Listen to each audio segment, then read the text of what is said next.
Welcome to my channel friends. मेरी आज की वीडियो आपको पसंद आएगी। ये जो हमारे पास नया झाड़ू होता है, जब ये पुराना हो जाता है तो ये हमारे पास इस तरह से आ जाता है और हम इसको फेंक देते हैं। इसको हमने फेंकना नहीं है, यहाँ से आगे से हमने इसको काट के बराबर कर लेना है, यानी कि आगे से काट के हमने इसको क्लीन कर लिया है। इसको हम रिसाइकल करेंगे ये नए झाड़ू को जब पुराना हो जाए। तो ये हमारे पास एक शर्ट है जो हम सफाई के लिए यूज़ करते हैं, ये भी पुरानी हो चुकी है।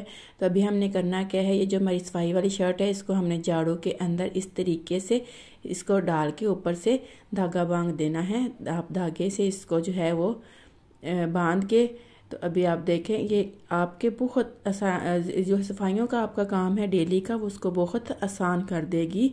आपको बैठ के जो है थक के पोछा नहीं लगाना पड़ेगा नीचे। आप इस तरह के तरीके से आसानी के साथ जो है वो ये देखें, एक तीर से दो शिकार हो जाएंगे इस तरीके से। ये देखें बहुत ही नीट क्लीन।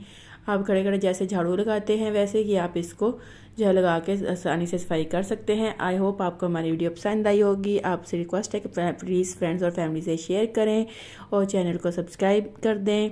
Thank you. अल्लाह हाफिज़।